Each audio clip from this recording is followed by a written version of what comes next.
राम राम टाबरो और किसान के हाल चाल सब आनंद मंगल। आपके पाठ 2 कंप्लीट हो चुका है। आज पढ़ेंगे अपन अध्याय 3 और बहुत ही महत्वपूर्ण टॉपिक है दोस्तों। साइंस को धीरे धीरे बारीकी से आपको समझाया गया है। इसका नाम है परमाणु अणु। इनके बारे में अपन बहुत डिटेल से जानेंगे दोस्तों। राखी का त्योहार आ रहा है, बिल्कुल आ रहा है साहब। तो उसमें क्या होता है, ओ साहब मोट साहब राखियां बांधे बिल्कुल, और क्या करती है, मिठाई मिठाई खिलाई जाती है ना। तो तरह तरह की मिठाई होती है दोस्तों। एक मिठाई आपने देखी होगी, उसका नाम है दोस्तों बूंदी के लड्डू। हो मोड़ साहब बिल्कुल सही करो, मजा आ गया। बूंदी का लड्डू तो बहुत बढ़िया लगता है, मस्त मस्त है ना। तो उसके अंदर बूंदी के लड्डू में क्या होता है, बहुत सारी छोटी छोटी छोटी छोटी बूंदी होती है। इस प्रकार से कई सारी बूंदी मिलकर ऐसे ऐसे करके वो लड्डू का निर्माण करती है। अब आप सोचो कि एक एक बूंदी को आप हटाते जाओ हटाते जाओ हटाते जाओ हटाते जाओ, तो मान लो जो आखिरी में बूंदी बूंदी बचेगी दोस्तों। इस प्रकार से क्या होता है कि आपके पदार्थ का निर्माण भी होता है। उस पदार्थ में आप छोटे छोटे छोटे छोटे कणों को आप हटाते जाओ तो सबसे अंत में, और इसको मतलब विभाजित करते जाओ करते जाओ करते जाओ, तो सबसे अंत में मान लो ये एक बूंदी बची। इसी बूंदी को वैज्ञानिकों ने एक नया नाम दे दिया, जिसका नाम क्या है, परमाणु। क्या नाम दे दिया दोस्तों, परमाणु। अच्छा अच्छा, मतलब किसी पदार्थ को अपन तोड़ते जाएं तोड़ते जाएं तोड़ते जाएं, और अंतिम जिसको और नहीं तोड़ा जा सकता है, यानी इसके और अधिक टुकड़े नहीं किए जा सकते, उन्हें आपने वैज्ञानिकों ने क्या कर दिया दोस्तों, परमाणु कह दिया। अच्छा साहब, बिल्कुल साहब। वो मॉड साहब ना, आप ना एक तत्व के बारे में पढ़ाया था, बिल्कुल पढ़ाया था दोस्तों, और पदार्थ। और मैंने वहां जब आपको पदार्थ बताया था, तो पदार्थ के बारे में मैंने एक चीज बताई थी कि पदार्थ किससे मिलकर बना होता है। वो मॉड साहब ना, छोटे छोटे कणों से, छोटे छोटे कणों से मिलकर कौन बना होता है, पदार्थ बना होता है। उन्हीं सबसे छोटे छोटे कणों को क्या कहते हैं, परमाणु कहते हैं। रासायनिक भाषा में उन्हें क्या कहेंगे, परमाणु कहेंगे। जिस प्रकार से मनुष्य का जो शरीर है, आपके शरीर को मैं खच खच खच खच काटता जाऊं तो आपके शरीर से कहीं अंग बनेंगे। उन अंगों को और काटूं तो क्या बनेंगे दोस्तों, उत्तक बनेंगे। और उत्तकों को और काटूं तो सबसे छोटी से छोटी यूनिट निकल के आएगी, उसका नाम क्या है, कोशिका। तो जितने भी जीवित यानी जितने भी जीव हैं, उन सबका सबसे छोटे से छोटा पार्ट कौन होगा, कोशिका। यानी लाखों करोड़ों अरबों कोशिकाएं मिलकर किसी का शरीर का निर्माण होता है। इसी प्रकार से पदार्थ यानी निर्जीव जितनी भी वस्तुएं हैं, पदार्थ है, तत्व है, उन सबका सबसे सूक्ष्मतम जो कण है वो क्या कहलाता है, परमाणु कहलाता है। यानी इस परमाणु को और अधिक विभाजित नहीं किया जा सकता है, यानी अविभाज्य है, इनको और नहीं तोड़ा जा सकता है। इसकी संरचना के बारे में हम नेक्स्ट चैप्टर के अंदर पढ़ेंगे, लेकिन आज परमाणु के बारे में और पढ़ते हैं। चलो, आपने लिखा साहब परमाणु, बिल्कुल समझ में आ गया। यानी किसी पदार्थ का क्या है, सबसे छोटे से छोटा कण है दोस्तों। आपने क्या पढ़ा, तत्व पढ़ा। अब यहां से समझते जाइए जो मैं आपको समझाना चाह रहा हूं। तत्व में क्या है कि पदार्थ का मूल रूप, पदार्थ का क्या है, मूल रूप। अब इसमें कोई अति शुद्धतम यानी इसमें और कोई मिलावट नहीं है। जैसे कि मैंने यहां पर सोने की सिल्ली रख दी, क्या रख दी साहब, सोने की सिल्ली या बिस्किट रख दिया। अब इस सोने की सिल्ली में और कुछ भी नहीं है, यानी उसमें कौन सा तत्व है साहब, गोल्ड है, सोना है। अब उसमें सोने का क्या है दोस्तों, तत्व है, लेकिन ये गोल्ड तो बहुत बड़ा बना हुआ, यानी ये तत्व तो बहुत बड़ा बना हुआ, यानी शुद्धतम रूप तो है। अब इस गोल्ड के मैं छोटे से छोटे टुकड़े करे जाऊं, यानी अंतिम पार्टिकल्स में तोड़ूं, तो वो अंतिम पार्टिकल्स क्या कहलाएगा, यानी सबसे छोटे से छोटा कण क्या कहलाएगा दोस्तों, आपका परमाणु कहलाएगा। क्या कहलाएगा दोस्तों, परमाणु कहलाएगा। समझते जाना बात को, बिल्कुल साहब। आपने तत्व समझ लिया। अब आपने बात की थी साहब परमाणु।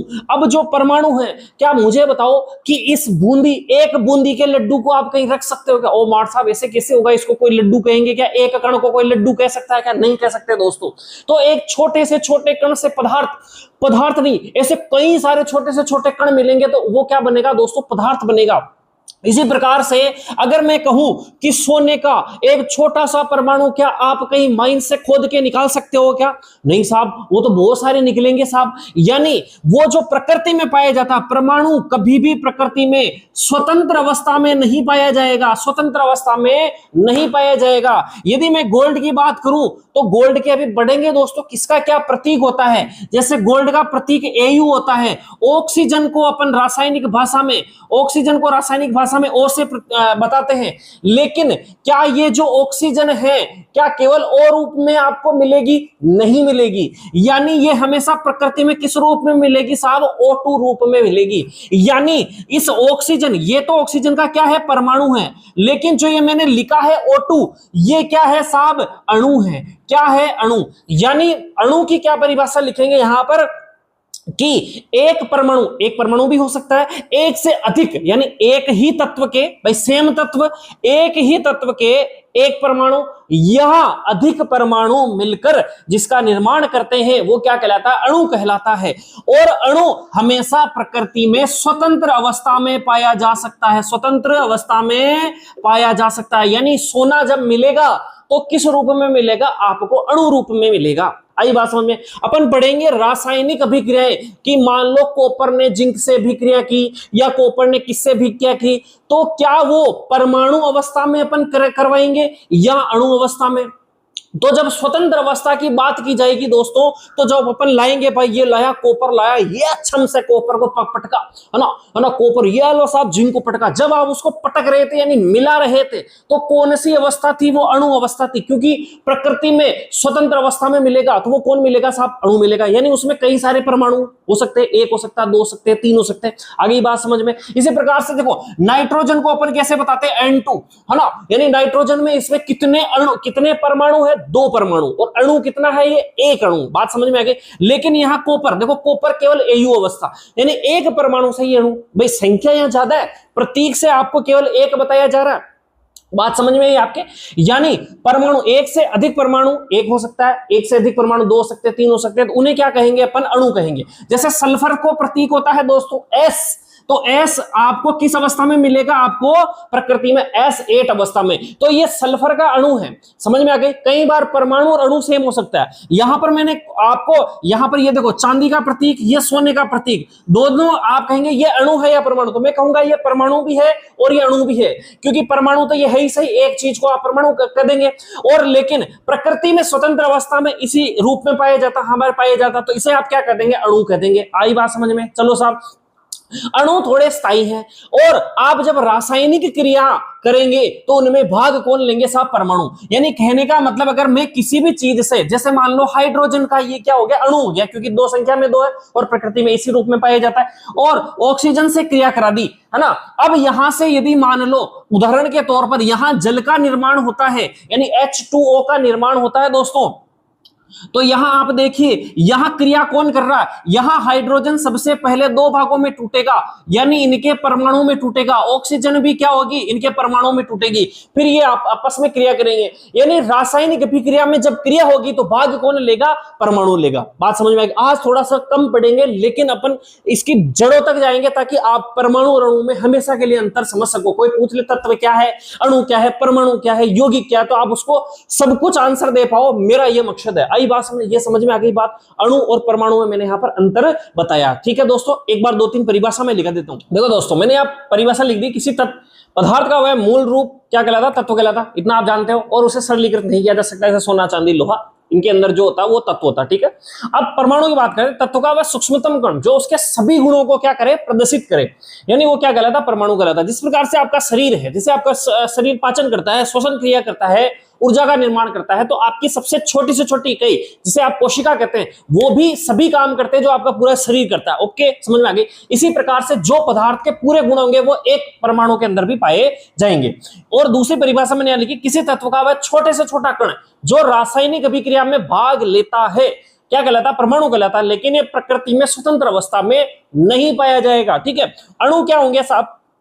अब अणु क्या हो सकता है? यौगिक भी हो सकता है। भाई एक तत्व दो तत्व मिल जाए, दो तत्व मिलके किसी अनुपात में संयोग करे और यौगिक बनाए, तो यौगिक का वह छोटे से छोटा कण जो प्रकृति में स्वतंत्र अवस्था में रह सकता है वो क्या कहलाता है? अणु कहलाता है। जैसे ऑक्सीजन के अगर दो परमाणु मिल जाएंगे, हाइड्रोजन के दो परमाणु मिल गए तो O2 और H2। ठीक, केवल अगर मैं कहूं कि केवल O प्रकृति में अवस्था में पाया जाएगा, नहीं पाया जाएगा, उसके लिए O2 होना जरूरी है ना। ये इसे ऑक्सीजन का अणु कहेंगे। इस प्रकार से ये जल का अणु है और ये कार्बन डाइऑक्साइड का अणु है, ये इसी रूप में प्रकृति में पाए जाएंगे। ओके, स्क्रीनशॉट ले, नेक्स्ट चलते हैं।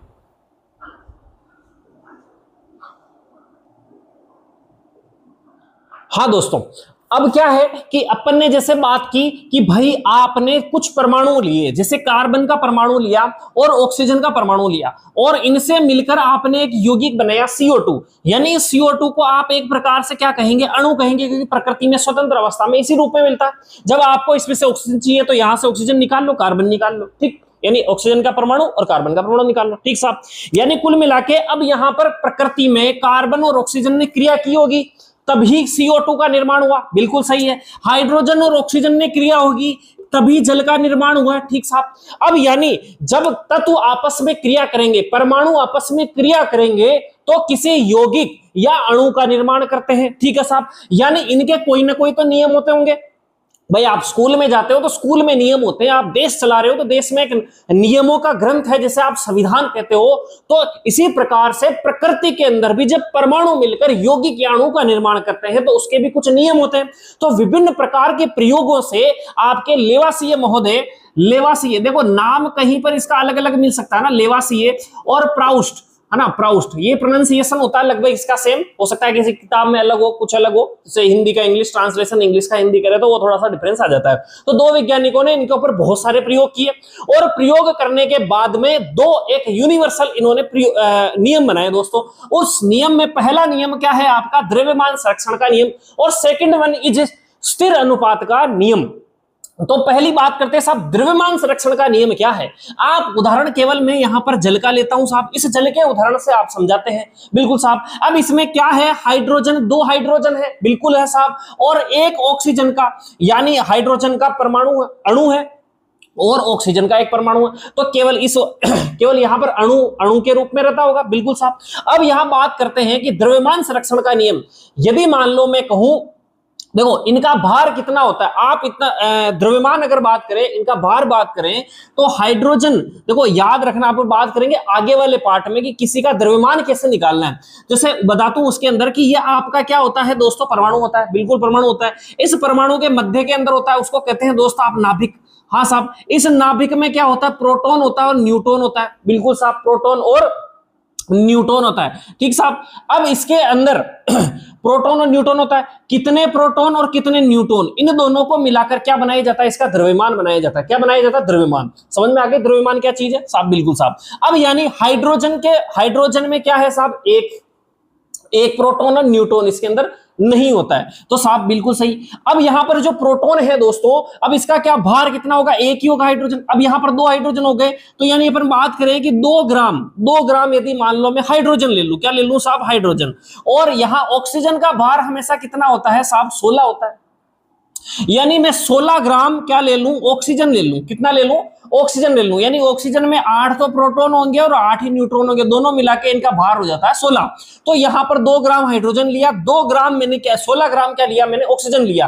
तो टोटल मिलाकर क्या बन जाएगा, 18 ग्राम जल का निर्माण हो जाएगा। जब यहां जल का निर्माण हो रहा है तो यहां पर जल के निर्माण में जो 18 ग्राम आया, कोई नया निर्माण आपने नहीं किया, किसी द्रव्यमान का आपने नया निर्माण नहीं किया और कोई निर्माण नष्ट भी नहीं हुआ। यानी आप कहें कि भाई 2 ग्राम प्लस 16 ग्राम टोटल कितना हो गया, 18। यानी आपने 18 कुछ नया बनाया नहीं, यहां से 2 ऑक्सीजन से 2 हाइड्रोजन से आया और 16 ग्राम आपका ऑक्सीजन से आया। यानी आपने ना तो द्रव्यमान बनाया और ना द्रव्यमान नष्ट किया। तो प्रकृति का पहला नियम निकला कि जब भी 2 परमाणु या 2 यौगिक, 2 अणु मिलेंगे या अधिक मिलेंगे तो ना तो द्रव्यमान को बनाया जा सकता है और ना द्रव्यमान को नष्ट किया जा सकता है। यही पहला नियम क्या कहलाता है, द्रव्यमान संरक्षण का नियम। अच्छा, सेकंड पे आ जाइए दोस्तों, स्थिर अनुपात का नियम क्या कहता है। इसी आधार पर चलते हैं। यहां पर H2O, देखो इनका अनुपात करें तो आप बताओ यहां पर इसका भार कितना साहब, 2 भार है, ठीक साहब। इसका कितना भार है, 16 भार है। अगर इसको आप सरल अनुपात में करते हो तो 1:8 यहां पर आ जाता है। अब प्रकृति में आप कोई सा भी जल लाओ, नाले का जल लाओ, चाहे समुद्र का जल लाओ, चाहे आप टैंक का जल लाओ, नल का लाओ, कहीं से भी लाओ, दुनिया का, यमुना का लाओ, गंगा का लाओ, किसी का भी लाओ, उसके जल का सूत्र यही है। और इस सूत्र में हमेशा हाइड्रोजन और ऑक्सीजन जो अनुपात में मिलेंगे वो किस अनुपात में मिलेंगे साहब, 1:8 के रूप में मिलेंगे। यही कहलाता स्थिर अनुपात का नियम। आगे बात समझ में? यानी जब भी यौगिक का निर्माण होगा, अणुओं का निर्माण होगा, तो हमेशा जब मिलेंगे तो किस अनुपात में मिलेंगे? स्थिर अनुपात। यानी दुनिया में जहां से भी जल बनाओ, किसी, मान लो आप सोचो ये गिलास के अंदर जल है, अब यहां से जल का मैंने क्या किया कि एक अणु बाहर निकाला, अब इस अणु को बाहर निकाला और इसका अनुपात देखा, तब भी 1:8 है साहब। यहां से मैंने जल लिया, तब भी 1:8 है। समुद्रों से जल लाया, तब भी 1:8 है। यानी इनका अनुपात कैसा रहेगा दोस्तों? स्थिर रहेगा। यही क्या कहलाता है? स्थिर अनुपात का नियम। ओके, अब मैं इसको लिखा देता हूं नियम को। हाँ देखो दोस्तों, यहां पर मैंने रासायनिक संयोग के नियम लिख दिए। देखो यहां पर इन्होंने दिए, लेवाजिए या लेवासिए भी हो सकता है, तब प्राउस्ट है ना, कहीं पे ऐसा कंफ्यूजन नहीं होना है कि नाम क्या है। द्रव्यमान संरक्षण का नियम, पहला क्या? द्रव्यमान संरक्षण के नियम के अनुसार किसी रासायनिक अभिक्रिया में ना तो द्रव्यमान का सृजन होता है और नहीं विनाश होता है। ठीक, जैसे कि उदाहरण, जब 2 ग्राम हाइड्रोजन की अभिक्रिया, बता दिया किस प्रकार से इसको माना गया है, 16 ग्राम ऑक्सीजन के साथ अगर करवाई जाती है तब 18 ग्राम जल का निर्माण होता है। समझ में आ गई? चलिए, स्थिर अनुपात का नियम, कोई भी यौगिक 2 या 2 से अधिक तत्वों से निर्मित होता है तो इस प्रकार यौगिकों में इन तत्वों का अनुपात क्या रहेगा? स्थिर रहेगा, चाहे इसे किसी भी स्थान से प्राप्त किया गया हो या किसी ने भी बनाया हो। ठीक, अब जैसे उदाहरण, जल में हाइड्रोजन और ऑक्सीजन का अनुपात हमेशा कितना रहता है? 1:8। यह सदैव बराबर रहता है, चाहे जल पृथ्वी के किसी भी भाग से लिया गया हो, किसी भी स्रोत से लिया गया हो। एक और उदाहरण आपकी बुक में दे रखा है अमोनिया का, NH3 अमोनिया। इसमें नाइट्रोजन और हाइड्रोजन का अनुपात हमेशा 14:3 के अंदर रहता है। ओके, स्क्रीनशॉट ले, नेक्स्ट चलते हैं।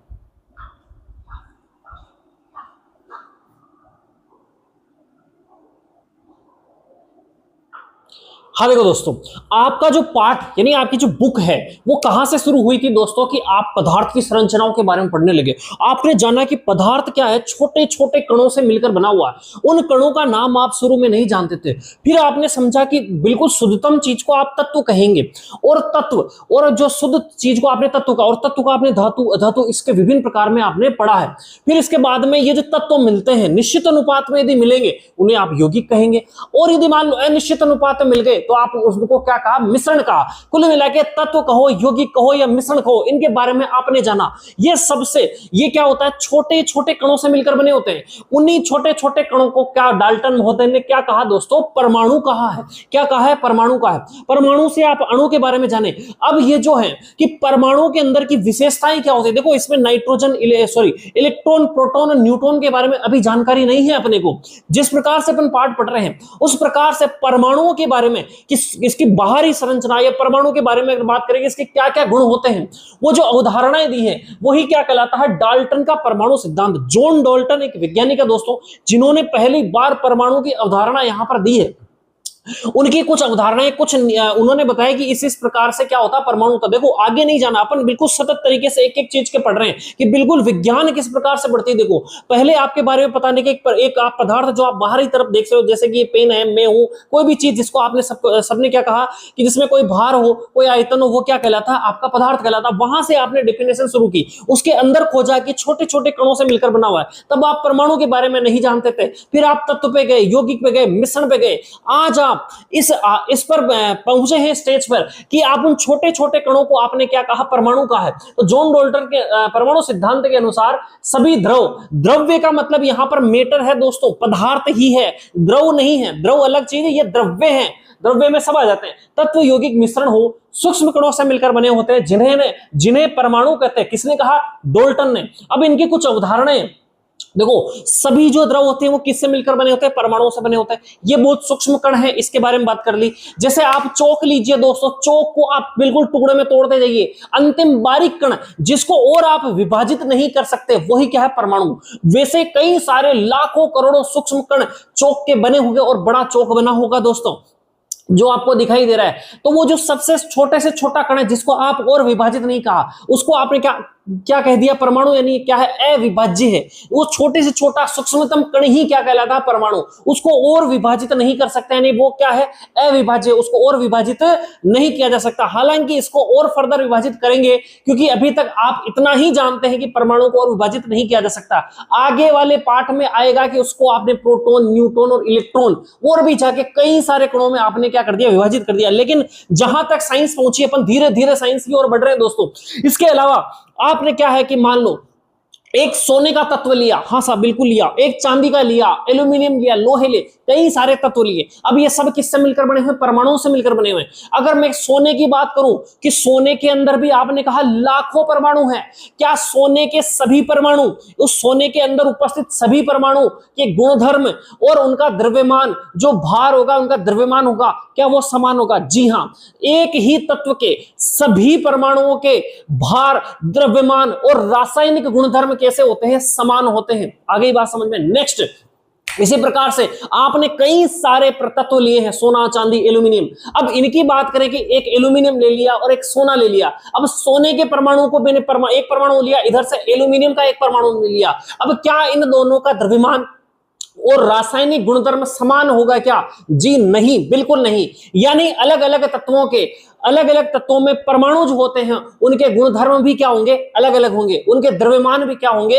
अलग अलग होंगे। देखो यहां पर मैंने इस प्रकार से यहां पर लिखा है, सभी द्रव्य परमाणु से मिलकर बने होते हैं। नेक्स्ट देखिए, परमाणु अविभाज्य सूक्ष्मतम कण यानी सबसे छोटा कण है, जो रासायनिक अभिक्रिया में न तो सृजित होता है, सृजित का मतलब क्रिएशन, बनाया जाता है, ना तो बनाया जाता है और ना ही उसका विनाश होता है। आगे बात समझ में?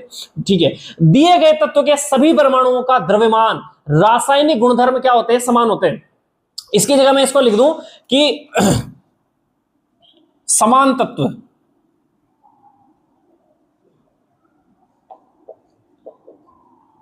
समान तत्व के सभी परमाणुओं का द्रव्यमान एवं रासायनिक गुणधर्म क्या होता है? समान होता है। और भिन्न भिन्न तत्वों के परमाणुओं के द्रव्यमान और रासायनिक गुणधर्म भिन्न होते हैं। एल्यूमिनियम और सोने के परमाणु की तुलना करेंगे तो उनके गुणधर्म और द्रव्यमान भी अलग अलग होंगे। और भिन्न भिन्न तत्वों के परमाणु परस्पर छोटी पूर्ण संख्या के अनुपात में संयोग कर यौगिक का निर्माण करते हैं, जो आपने निश्चित अनुपात के नियम के अंदर आपने देखा था दोस्तों। ठीक है, यानी हाइड्रोजन और ऑक्सीजन ने मिलकर किसका निर्माण किया दोस्तों? जल का यहां पर निर्माण किया। जल एक प्रकार का यौगिक भी है और जल एक अणु भी है। ठीक है, नेक्स्ट चलिए, किसी भी यौगिक में परमाणुओं की सापेक्ष संख्या और प्रकार निश्चित होते हैं। इन्हें आप आगे जाकर पढ़ेंगे, अवोगाद्रो संख्या। अवोगाद्रो ने इनके बारे में बताया था दोस्तों कि परमाणु, किसी भी यौगिक में परमाणुओं की सापेक्ष संख्या और प्रकार उसके क्या होते हैं दोस्तों? निश्चित होते हैं। ये किन महोदय ने बताया? साहब आपके डाल्टन ने बताया। और इनका क्या कहलाता है? परमाणु सिद्धांत। अभी अपन धीरे धीरे केमिस्ट्री यानी किसी भी पदार्थ के बारे में अपन धीरे धीरे जान रहे हैं दोस्तों। जैसे जैसे वैज्ञानिकों ने जाना है वैसे ही आपके चैप्टर के अंदर इसको बिल्कुल स्टेप बाय स्टेप आपको सिखाया गया। आप वहीं तक समझिए। अब मिलते हैं आपको कल। और वीडियो अच्छा लगा हो तो लाइक से सब्सक्राइब ठोक देना दोस्तों और छापो इसको।